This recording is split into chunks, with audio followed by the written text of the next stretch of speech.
você. Eu preciso de você. Você precisa de mim. Eu preciso de você. Você precisa de mim. Eu preciso de você. Você precisa de mim. Preciso. Você precisa de mim. Eu preciso de você. Você precisa de mim. Eu preciso assinar esse papel. Você precisa assinar esse papel? Vamos lá, Preciso assinar esse papel. Eu tenho que fugir. Você tem que fugir. Eu tenho que fugir. Você tem que fugir. Eu tenho. Você tem que fugir. Eu tenho que fugir. Você tem que fugir. Me ajuda. Eu te ajudo. Me ajuda. Eu te ajudo. Me ajuda, por favor. Eu te ajudo, por favor. Ok, vamos dar uma paradinha. Então, vamos lá. Se aparece esse texto, eu preciso fugir. O que te impede de fugir? Vai. Então, o texto, eu preciso da sua ajuda. Preciso que você faça alguma coisa, né? Porque se eu preciso fugir, você vai embora.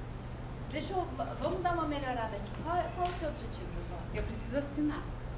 O quê? Um papel que tem que entregar, uma documentação. Que documentação é essa? A princípio eu tinha pensado num papel de divórcio, de herança, alguma coisa assim. Não tinha... Seja específica, então. Que papel é De esse? herança. É uma herança. Você tem que assinar, é o quê? Um inventário, é isso? E hoje é o último dia. Você perdeu esse papel? Perdi, achei que estava aqui, cheguei e fui me ensinar. Você perdeu Perdi. o inventário de uma herança que é importante desse jeito? Por que você perdeu? Achei que estava aqui, perdi. Acho que é grave demais para você ter perdido. Por que você teria perdido isso? Você está afim de assinar esse papel? Preciso assinar. Você precisa assinar, mas você está afim de assinar? Tô. Tá afim de assinar. Tá. Então você deixou aí, alguém veio, arrumou a mesa e você perdeu esse papel. Perdi. Tá bom. Então a gente vai fazer assim. Onde que você guardou esse papel? Eu deixei aqui na gaveta. Nessa primeira gaveta. Essa primeira gaveta. Tá bom. E aí não tava? Não. Então tá bom. Então a gente vai começar a cena de você realmente chegando aqui para assinar esse papel. Tá bom?